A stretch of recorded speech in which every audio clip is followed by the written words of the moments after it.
evoking fear since the dawn of time. Thunder is a natural phenomenon, part of our daily lives. La foudre peut véritablement frapper n'importe où. Elle peut frapper tout, n'importe quoi.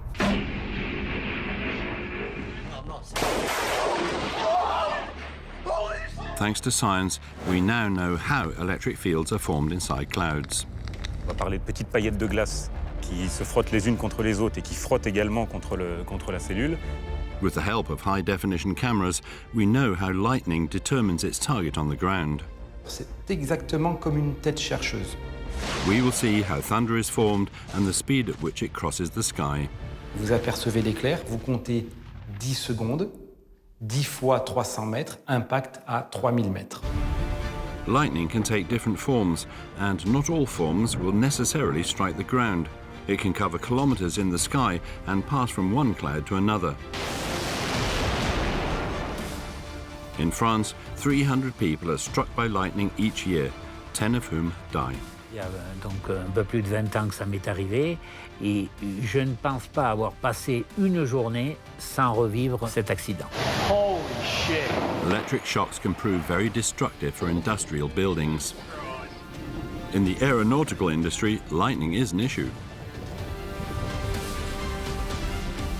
Un avion présente des particularités que la foudre aime bien. Un avion est principalement foudroyé à peu près à 60% dans ses phases de décollage et d'atterrissage. Every year, 30 million bolts of lightning hit the Earth. No zone is spared. So what is the best defense? Which are the most dangerous places? How can you survive being struck by lightning? And why are certain geographical areas increasingly affected? Science carefully studies this devastating natural phenomenon.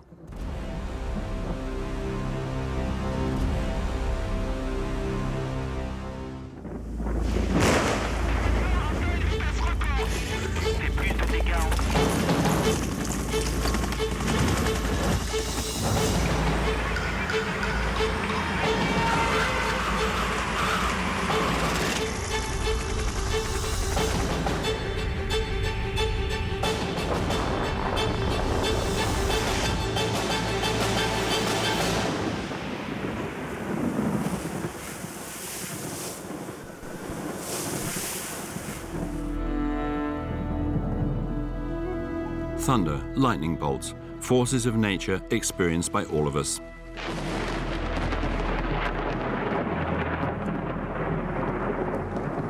A grand spectacle which we view with both fascination and fear.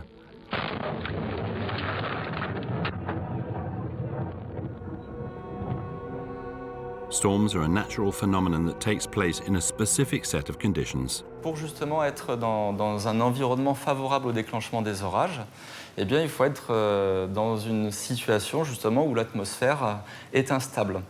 Donc l'atmosphère va être instable quand il va faire chaud près de la surface et qu'il va faire relativement froid en altitude. It is the difference in temperature between the two which causes a storm. A natural phenomenon that takes place as soon as it becomes relatively warm. A very simple mechanism is then able to occur, convection. La vapeur d'eau qui est présente au niveau du sol, des couches chaudes au niveau du sol, vont commencer en fait à s'élever.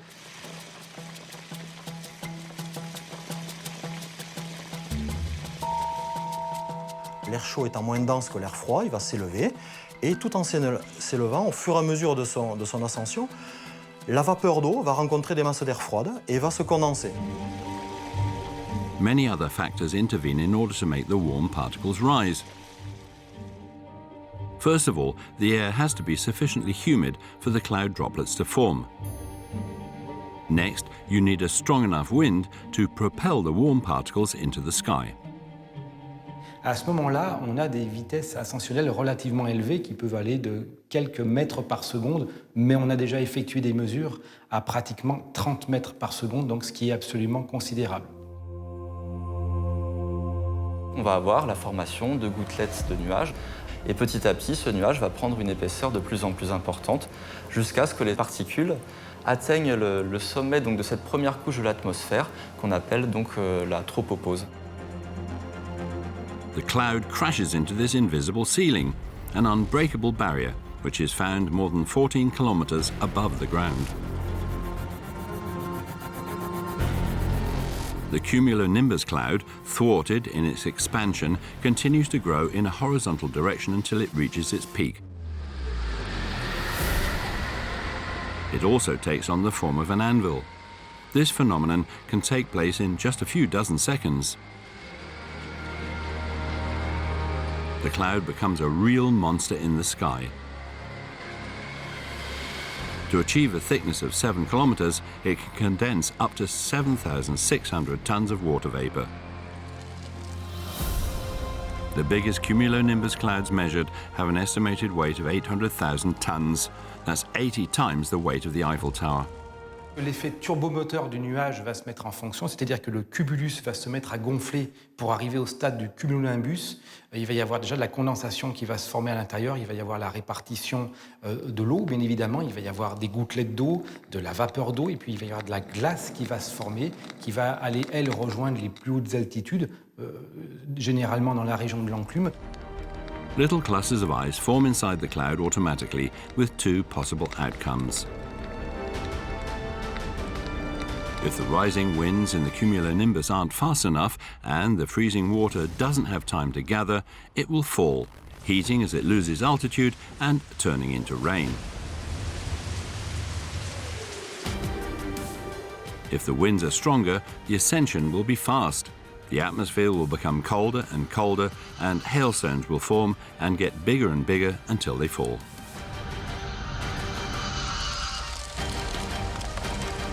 C'est ce que l'on appelle les hydrométéores, en langage plus populaire, la grêle.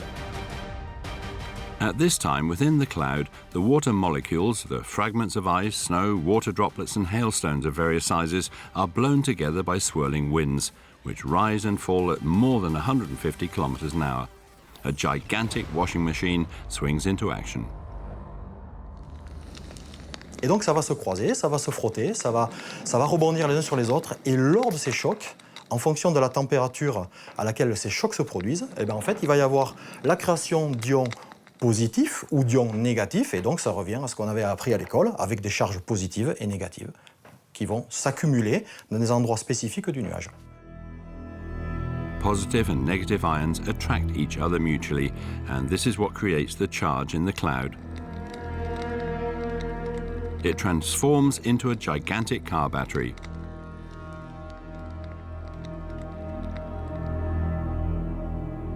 The negative ions appear in greater and greater numbers at the base of the cloud, where the temperature is 0 degrees. The positive ions gather in the center of the cloud and near the summit, where the temperature conditions are below 0 degrees. This temperature gap is responsible for the positioning of the ions in a storm cloud. When this electricity of the air is still in formation, it can be observed at night in the form of short little flashes in the interior of the cumulonimbus. The cloud becomes more and more charged. The difference between the electricity situated at ground level and that of the cumulonimbus is such that lightning becomes inevitable. Lorsqu'un nuage arrive avec la poche de charge négative qui est en son centre et qui fait face directement au sol, cette poche de charge négative, tout comme un aimant en fait attire des pôles opposés, les négatifs vont attirer des charges positives au niveau du sol. Et il va se créer donc en fait une différence de potentiel négatif-positif avec le sol, et ça va créer les conditions de la décharge électrique. The electric charge on the ground is also very strong, a phenomenon caused by significant humidity combined with heat. As a result, large numbers of positive and negative ions are present. But the cumulonimbus, situated just above with its negative ions, will repel the negative ions on the ground, leaving only the positive ones.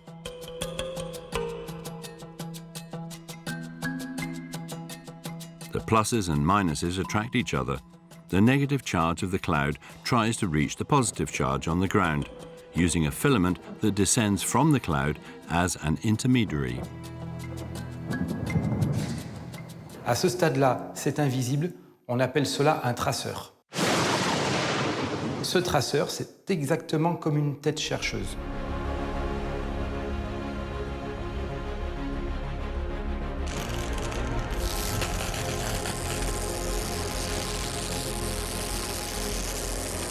Il va descendre à une vitesse relativement élevée, environ 200 km à la seconde, va avancer par bond à une hauteur qui est généralement variable par rapport au sol, mais en général c'est quelques centaines de mètres, parfois quelques dizaines de mètres dans certains coups de foudre. Eh bien le traceur va faire une toute petite pause et en gros il va chercher tout simplement l'objet, la chose qu'il va aller frapper. Actually, it's not the tracer from the cloud that gets to choose its destination, because a second tracer makes an appearance. This one comes from the ground. Just as fast as the first, it will seek to join the filament descending from the cloud. Its journey is much shorter, just a few dozen meters.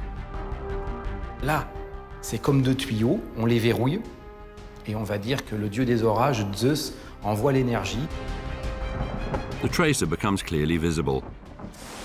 The flash pierces the sky. Jumps right over my head. The light effect is a result of a sudden increase in the temperature of the air crossed by the flash. To compare, the ground releases a heat of 5,500 degrees. The temperature of the lightning is 30,000 degrees. Ça va chauffer l'air à des niveaux tels que l'air va se mettre à émettre de la lumière. Pour prendre en analogie, prenez une barre de fer. Barre de fer, ça n'émet pas de lumière. Par contre, mettez-le dans une forge. Vous chauffez, qu'est-ce que vous voyez? Quand ça atteint une certaine température, elle devient rouge. Donc, ça commence à émettre de la lumière. Et puis, si vous la chauffez encore, elle devient blanche. Donc là, vous avez une lumière blanche. Et bien, l'air, c'est la même chose. The electric current passes from the cloud to the ground in 1/1000th of a second. It will strike where the ascending tracer has begun its trajectory. Alors parfois, on peut avoir des éclairs qui quand on les observe, se rallument deux ou trois fois. On appelle ça des arcs en retour. On a l'impression qu'ils se rallument 2 ou 3 fois. C'est pas une impression, hein, c'est que là, pour le coup, le courant de foudre eh bien, navigue plusieurs fois dans le canal. Whilst the light show is impressive, it's the sound of the lightning bolt that is frightening. Thunder is inseparable from lightning. C'est une manifestation sonore qui vient en fait d'une déflagration de l'air. En quelques fractions de secondes, l'air qui était à pression atmosphérique, hein, c'est l'air qu'on respire, il va passer à 60, entre 60 et 100 fois la pression atmosphérique. Et donc cette surpression va générer une onde de choc.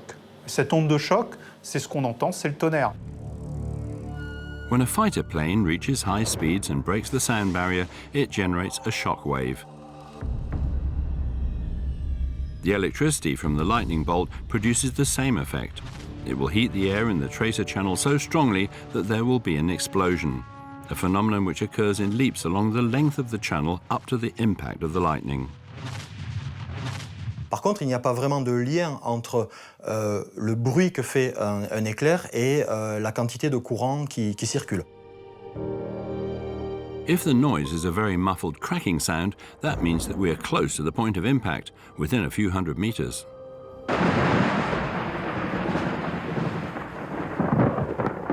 La lumière et le son ne se propagent pas du tout à la même vitesse. Hein. La lumière, on est sur du 300 000 km par seconde, alors que le son, on est sur du 300 mètres par seconde. Donc ça fait quand même une sacrée différence de vitesse, ce qui explique qu'un observateur humain va immédiatement voir le flash lié à l'éclair. Par contre, en fonction de la distance qui sépare l'observateur du point d'impact de l'éclair, en fait, le son, lui, va mettre un certain temps à lui parvenir.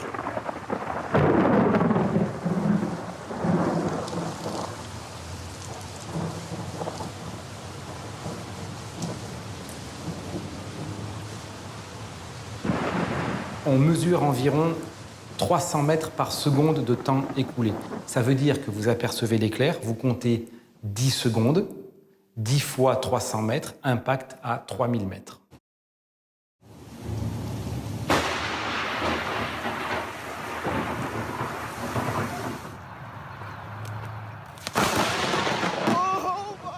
Sometimes, when the thunder resounds for a long time, it is emitted by a lightning bolt which has not reached the ground but stayed within the same cloud.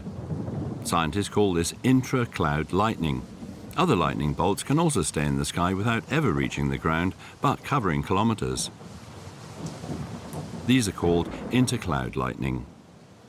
The scientific explanation for these phenomena is simple. The positive and negative charges of different clouds extract each other. The lightning passes from one to another, just as they can also circulate from positively to negatively charged zones within the same cloud.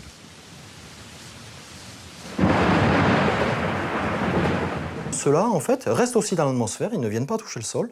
Par contre, ils ne peuvent se créer que quand, en fait, il y a des systèmes orageux un peu complexes. Il y a des fois des orages qu'on appelle multicellulaires, c'est-à-dire qu'il y a plusieurs cellules orageuses qui cheminent les unes à côté des autres. Et quand deux cellules se rapprochent un peu trop haut, ben, les conditions sont des fois réunies pour ce qu'un éclair se produise entre deux cellules. When lightning strikes the ground, in a large number of cases, it strikes an elevated point which stands apart from others. In many cases, trees.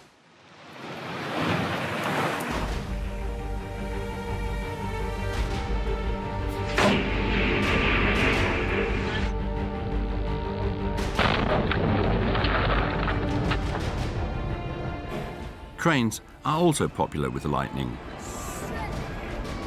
Antennae attached to the top of buildings can also attract lightning. But contrary to popular belief, lightning can also strike on a flat surface in the middle of the countryside.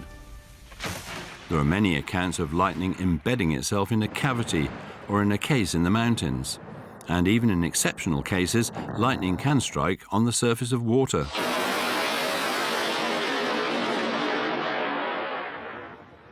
And if circumstances allow it, the 30,000-degree lightning can avoid all other extremities in order to strike a more unexpected target.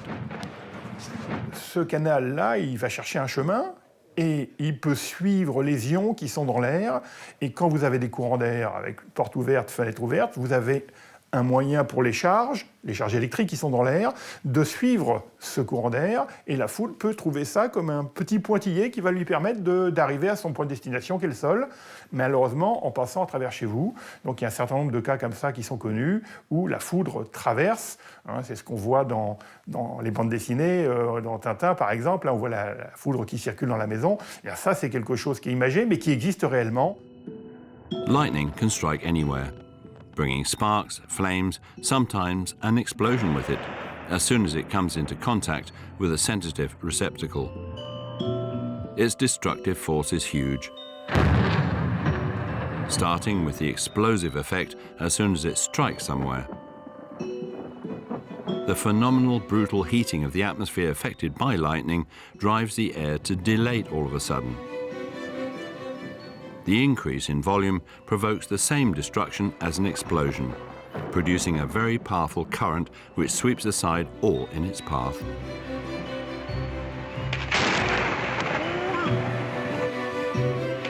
Storms are one of the most feared forces of nature in the world.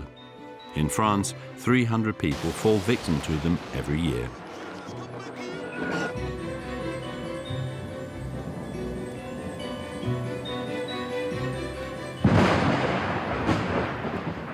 Si on regarde simplement les caractéristiques d'une décharge de foudre, effectivement on est à plus de 30 000 degrés, des milliers d'ampères.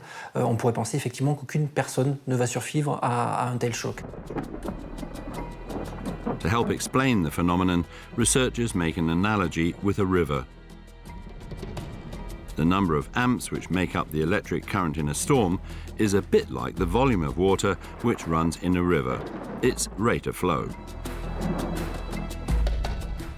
On est entre 16 000 et 20 000 ampères.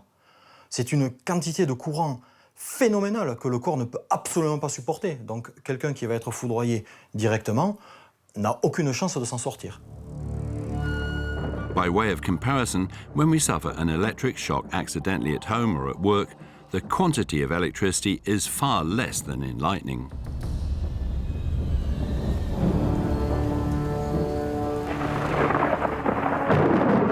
À une vingtaine de milliampères, on peut avoir des dégâts irréversibles par rapport à la santé. Donc vous imaginez que quand on a un courant de 20 000 ampères, c'est quelque chose qui est insupportable par le corps. Et à ce moment-là, ce sont des brûlures, ce sont les organes vitaux qui sont touchés, la moelle épinière, et voilà, donc il n'y a aucune chance en fait de s'en sortir. As well as those suffering a direct hit, lightning has other victims. When lightning doesn't strike a person directly, but discharges in close proximity to them. You can die in this case as well, but you can also survive with greater or lesser injuries. Il y a plusieurs types de brûlures. Des brûlures qui peuvent être punctiformes sur l'entrée du courant électrique, des brûlures qui peuvent être linéaires, parce que le courant électrique va circuler à la surface du corps, des brûlures qui peuvent être liées aussi effectivement à des chaînes, à des fermetures éclairs métalliques qui vont favoriser le passage du courant. A current which at times can even melt metals, leaving an imprint on a chair. Bracelets, chains, which are literally vaporized by the heat of the lightning. Beaucoup des victimes de la foudre, donc qu'elles soient tuées, c'est-à-dire foudroyées ou blessées, fulgurées, le sont du fait qu'il y a quand même une méconnaissance du phénomène, donc ça on ne peut pas l'imputer aux victimes bien évidemment, mais aussi à notre époque moderne, il y a un petit peu, j'allais dire, une prise de risque parfois qui est à l'encontre du bon sens. On voit souvent, nous qui sommes sur le terrain, lors d'alertes orages clairement établies par la météorologie nationale, par Météo France, des randonneurs qui partent, des gens qui vont se promener. Donc la première chose qu'il faut faire, c'est déjà regarder les conditions météo, même si un orage très local est très difficilement prévisible. But sometimes the victims don't have time to protect themselves adequately due to lack of warning signs. Large grey clouds and heavy rain don't always mean thunderstorms.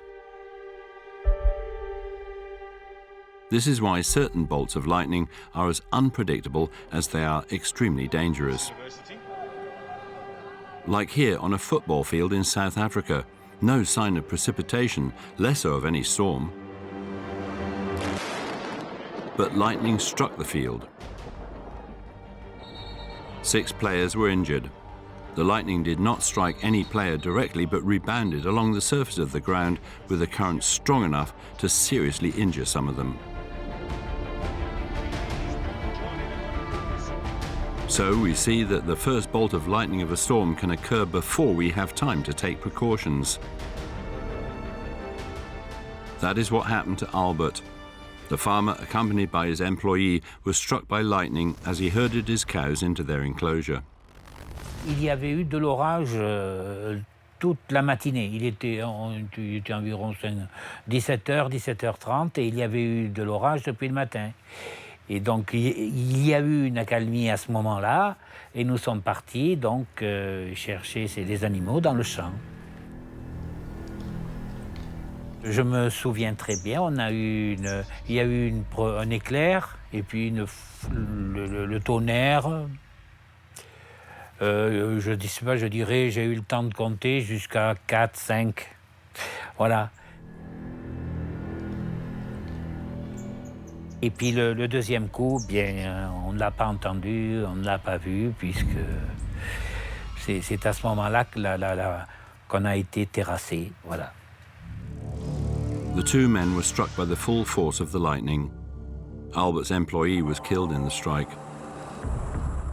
As for Albert, he was thrown several meters. After regaining consciousness after 30 minutes, he found it extremely difficult to breathe. The strike had also destroyed his right eardrum. J'avais plus de cheveux, les cheveux étaient brûlés, et j'avais 2 traces qui partaient de là et qui descendaient. En fait, c'était une combinaison à double fermeture. Et les impacts suivaient la fermeture éclair. Voilà, j'avais deux impacts qui descendaient sur les jambes et 2 traces. Et les bottes qui avaient la casquette, il ne restait que la visière. et les bottes étaient éclatées, les 2 bottes étaient éclatées, ouvertes.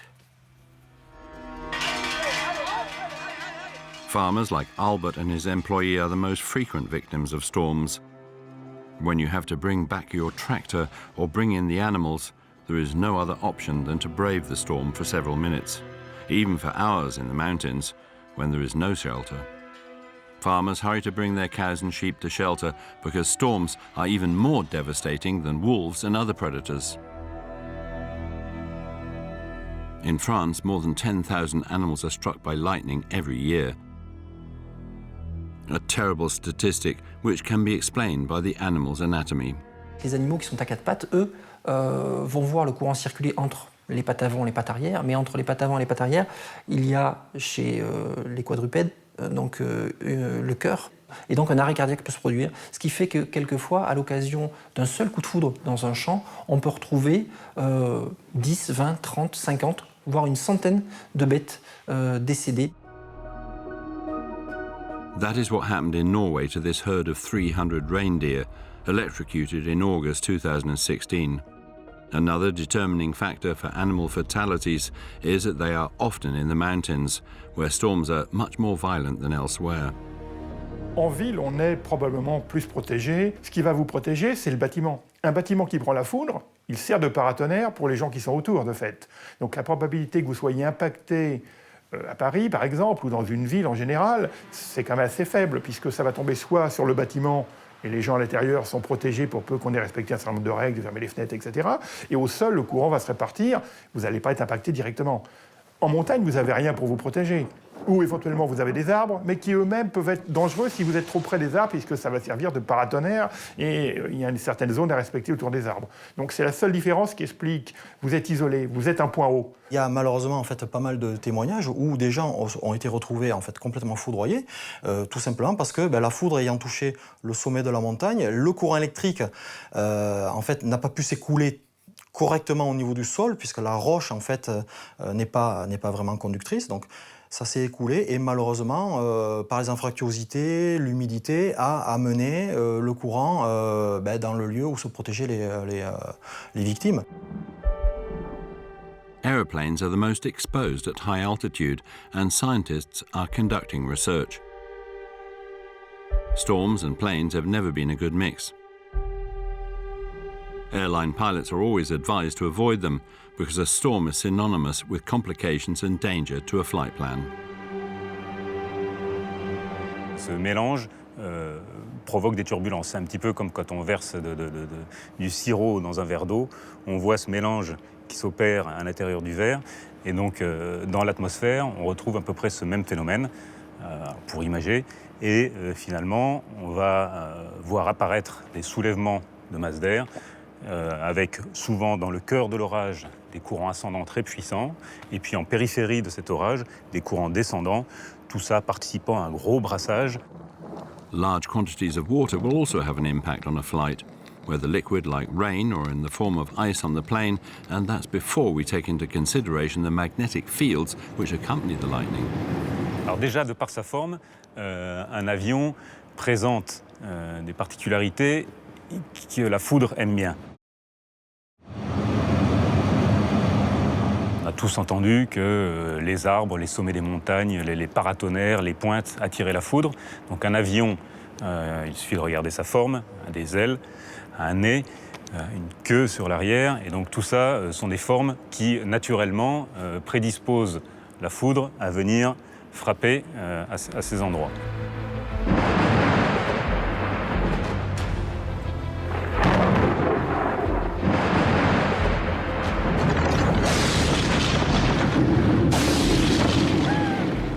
Another factor of interest to researchers. Moving at high speed amongst water crystals will increase its magnetic potential. Il y a un éclair qui nous a touchés. On va parler de petites paillettes de glace qui se frottent les unes contre les autres et qui frottent également contre la cellule. Et tout ça de la même façon que quand on frotte ses cheveux, on crée l'électricité statique et on peut faire se dresser les cheveux. De la même façon, quand l'avion vole dans ces nuages, il s'électrise.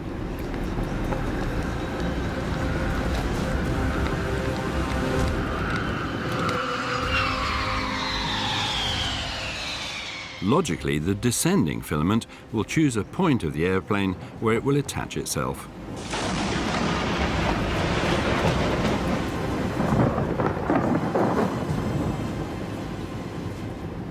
L'avion n'absorbe pas l'énergie contenue dans l'éclair, heureusement d'ailleurs, parce que les énergies sont colossales. Donc la foudre frappe l'avion, se sert finalement de sa carlingue pour faire un petit bout de chemin, et puis dès qu'elle a parcouru ce chemin, continue en fait son trajet. Once the electric current has contact with the plane, it will head for the cabin. Il va rester globalement en surface de la peau de l'avion, il ne va pas globalement rentrer à l'intérieur, et il va circuler sur toute cette surface. Il ne va pas choisir un chemin particulier, très filamentaire. Non, non, il se répartit. Et c'est un gros avantage, parce qu'en se répartissant, il répartit toutes les contraintes du courant. Au lieu qu'elles soient focalisées en un endroit, elles vont se répartir. But an aeroplane is made of components. There are screws, fastenings, rivets, and the danger is that the Lightning will collide a bit too heavily with one of these obstacles. La circulation des courants qui sont véhiculés par l'éclair dans des fixations, dans des assemblages, peuvent produire des étincelles. Et si ces étincelles elles se produisent dans le réservoir carburant, étincelles et carburant, ce n'est pas quelque chose qui fait bon ménage. Tout de suite, on voit que ça peut dégénérer. Statistics show that a plane is struck by lightning twice a year on average. A phenomenon which takes place at precise moments, when the plane and the pilot are at their most vulnerable.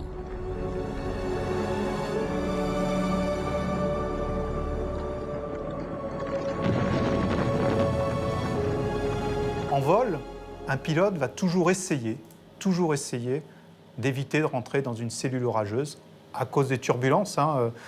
Les turbulences, c'est pas bon pour les passagers et puis c'est pas bon pour l'avion non plus. C'est contraignant.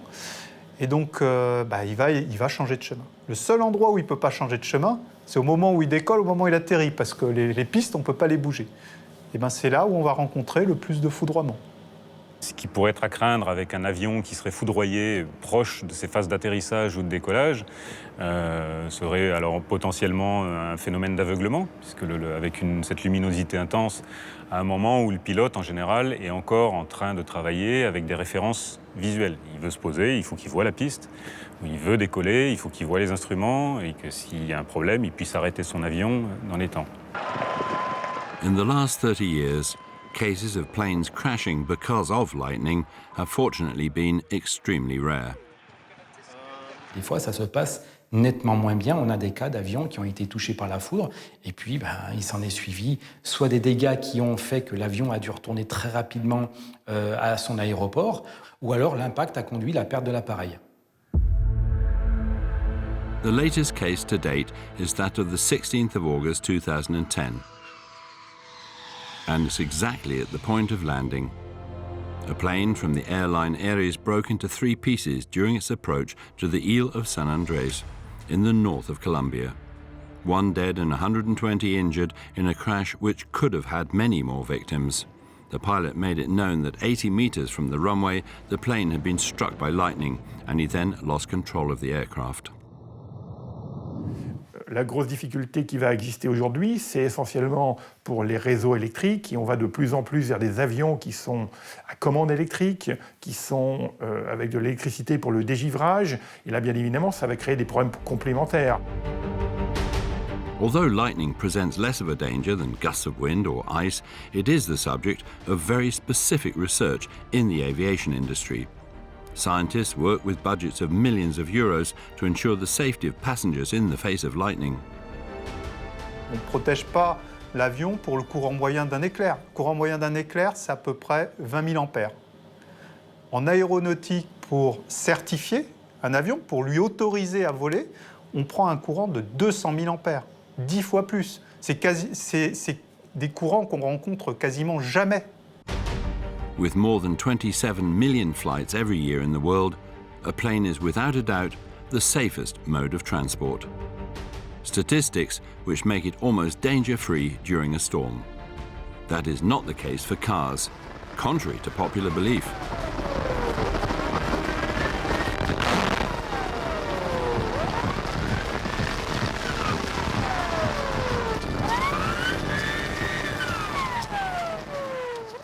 Il faut casser cette idée reçue d'abri total et absolu qui est véhiculée en disant que dans une voiture, on ne craint absolument rien. Non.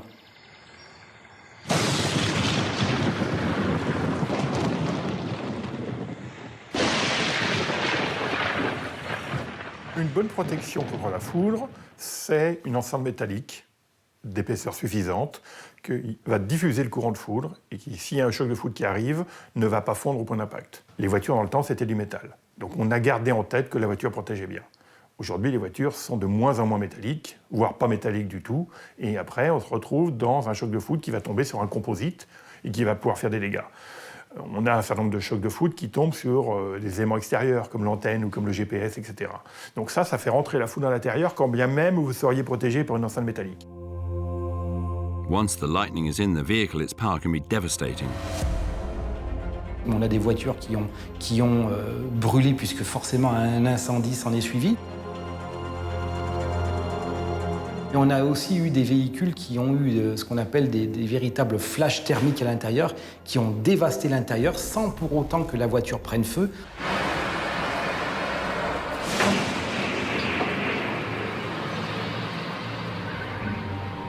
Taking refuge in a car is therefore not the best solution during a storm. It is better to take shelter in a building, but as long as you respect certain rules, because lightning can get in anywhere. Il y a déjà un certain nombre de conditions pour ta sécurité. La première, minimale, c'est de fermer les fenêtres, fermer les portes pour éviter les courants d'air, puisque la foudre peut suivre le canal ionisé de l'air ambiant. Donc ça, c'est la première des choses. Ensuite, il faut être loin de toutes les pièces métalliques, les radiateurs, de tous les endroits qui peuvent amener la foudre, les prises de courant, les prises téléphoniques. Scientists have made lots of progress with regard to the effect of lightning on buildings, which has become a matter of concern. Sur la totalité des foudroyés ou des fulgurés, on en a à peu près un quart qui le sont chez eux, à leur domicile ou en intérieur. And in these circumstances, we frequently see burns or significant electric shocks in certain special cases. Ils se servaient du téléphone, d'ailleurs qu'il soit filaire ou non filaire, soit ils se servaient de l'eau. C'est quand même les deux principaux points litigieux en intérieur. In cities like Paris, the oldest buildings should be protected by lightning rods. Usually, because of their points, these attract lightning. Once it is captured, the lightning follows the rods to the ground where it will disperse without crossing the buildings. But their efficiency depends on the strength of the lightning which comes their way. The lightning rod will have an easier job channeling a bolt of lightning with a strong current than one with a lighter intensity. Scientists have observed that a more powerful bolt has a lower chance of landing to the side once it has plunged towards a rod, whereas a weaker bolt can very well strike elsewhere. Parfois, on a même des édifices qui sont frappés sur le paratonnerre, mais une décharge latérale sort du canal principal et vient frapper alentour également. And one of the most significant risks is the opportunity a chimney can offer to lightning. Il peut y avoir suffisamment de différence de pression pour que l'air circule dans la cheminée, qu'un certain nombre d'ions passent dans ce canal, dans le conduit de cheminée, en fait, dans l'air, et puis puissent attirer la foudre. Donc la cheminée, c'est un point préférentiel d'impact de foudre, et bien sûr, être raccordé à cette cheminée ou être devant la cheminée est à risque. A very rare phenomenon can also occur in the chimney duct. Ball lightning. This ball lightning has been observed by some witnesses entering through the chimney and ending up in their living room. Scientists are still trying to understand its composition. On connaît très peu de choses sur la foudre en boule, tout simplement parce qu'on n'a pas vraiment énormément d'observations. En tout cas, les scientifiques n'ont pas pu l'observer. On essaye de recréer les conditions en laboratoire, on y arrive. Donc, on arrive à imaginer que la foudre en boule est une sorte de plasma qui vient ioniser une partie de l'air et qui produit cette lumière. The theory is very recent. But specialists have now shown that when a form of plasma mixes with microwaves contained in the air, lightning would be able to penetrate walls, the cabin of an aircraft or a bay window. There are numerous accounts of lightning bolts in living rooms or bedrooms. On s'aperçoit qu'elle a des comportements qui sont parfois très surprenants, comme par exemple le passage au travers de certains matériaux, comme passer au travers du verre. On a eu quelques cas dans les années précédentes. Ça peut partir de la petite boule qui va avoir une couleur jaune avec un diamètre, une enveloppe bien définie, avec un diamètre qui va avoisiner les 10 cm, qui va passer au travers de la maison en 3 ou 4 secondes, jusqu'au phénomène qui va être de couleur bleue, de couleur rouge, de couleur orange. Ball thunder is one of those mysteries of nature that's not yet fully understood. Cases have been documented all over the world, notably in regions where lightning causes enormous damage, like in Canada, where lightning causes gigantic fires.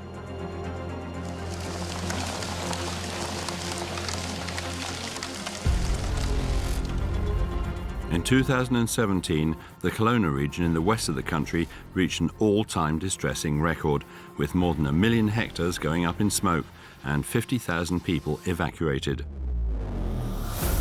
Massive destruction which came with a cost, nearly 300 million euros. And it is lightning which is responsible for these fires. 85% of forest fires in Canada are the consequence of storms striking the country. 3,000 kilometres from there in the eastern part of Canada is Ontario, which is 1.5 times the size of France. 85% is covered with forest, and it is home to 250,000 lakes. And in this immense forest, lightning strikes ceaselessly. In the summer, the storms can be extremely violent because of the lakes.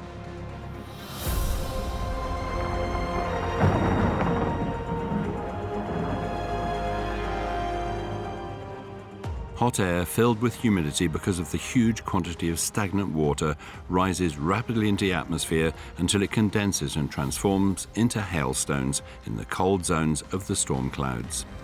Static electricity forms very rapidly, transforming cumulonimbus clouds into bona fide electric batteries.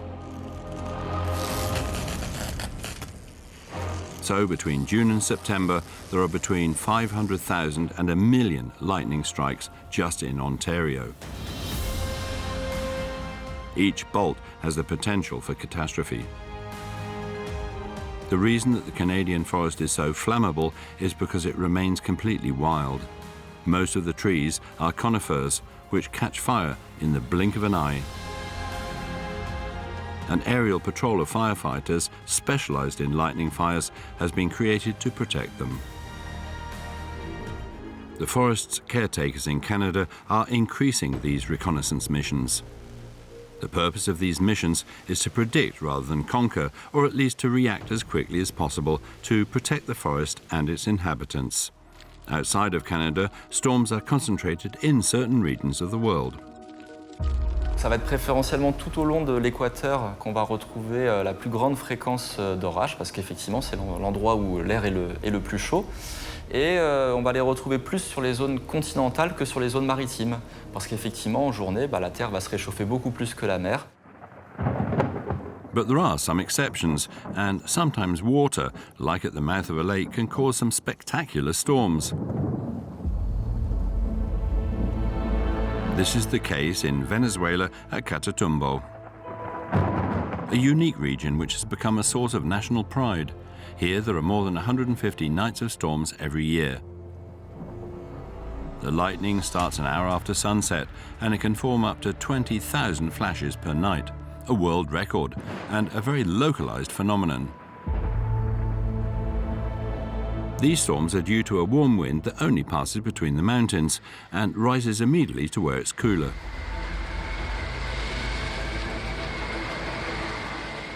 A scientific study has shown that the presence of uranium electrifies the surrounding air and creates violent storms. But as a general rule, lightning is nearly non-existent when the cumulonimbus clouds find themselves above large stretches of water like the oceans. Since it's impossible for a charge to be created without anything nearby, lightning isn't formed, except in the presence of a ship. In the middle of sea, a mast is an oasis for the creation of lightning.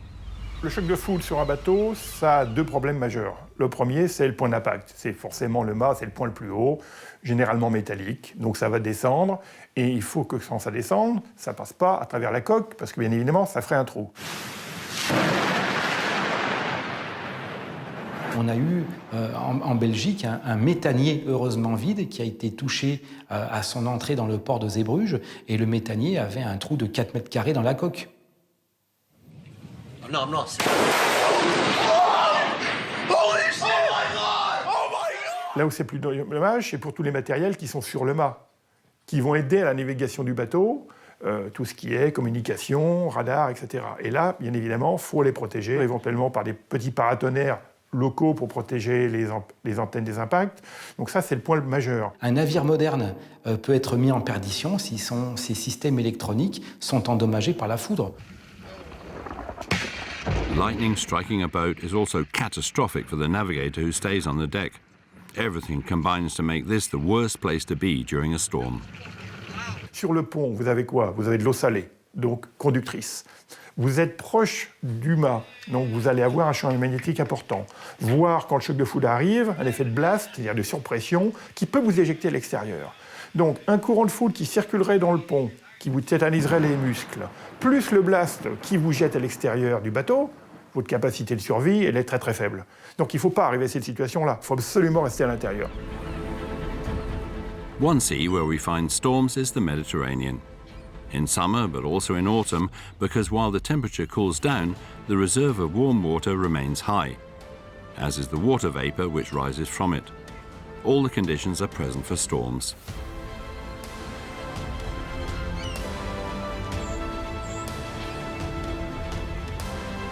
In France, the Pyrenees, the Alps and the Auvergne are also subjected to storms.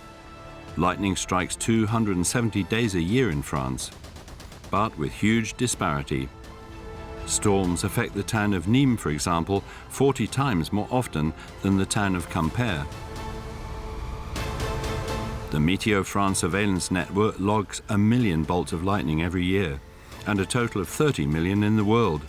With such a statistic, certain people have considered the idea of harvesting all this energy coming from the sky. Pour faire ça, il faudrait avoir un réseau de paratonnerres et des unités de stockage. On sait que stocker l'électricité, c'est pas simple. Malheureusement, on sait que le paratonnerre, de temps en temps, il n'attire pas forcément la foudre. Donc, il y a toute cette mécanique à mettre en place pour arriver à attirer suffisamment, efficacement l'électricité. Aujourd'hui, c'est du fantasme. Donc, au global, on récupérerait uniquement l'équivalent d'une tranche nucléaire, c'est-à-dire 900 mégawatts. Donc c'est pas beaucoup à l'échelle de la planète. 900 megawatts from all the lightning rods on the planet. That's the amount of power a nuclear reactor generates to fuel 500,000 homes. It doesn't make sense to take such measures for such low profit. Even if scientists predict the number of lightning strikes is going to increase considerably in the years to come. Between now and the end of the century, the USA, for example, will experience 50% more lightning. This phenomenon is due to global warming. With the increase in water vapor in the atmosphere, the movement of warm air currents which create the cumulonimbus clouds will be much higher.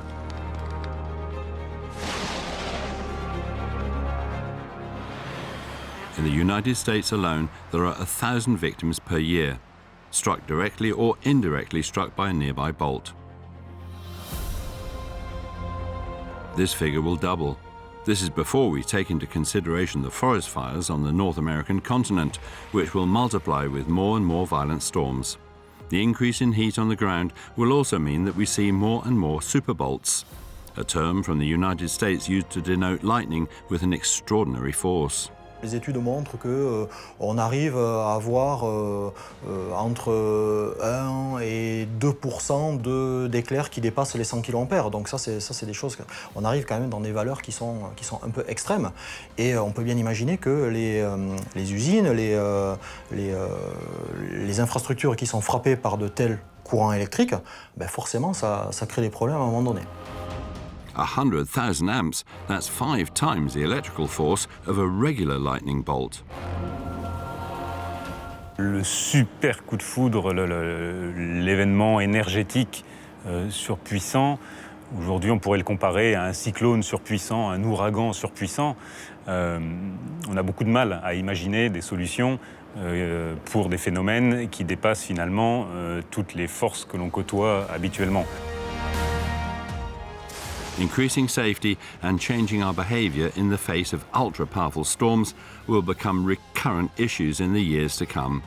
It's one of the least expected factors of global warming, but one which will have more of an impact on us than any other force of nature. Lightning already strikes the Earth 100 times every second.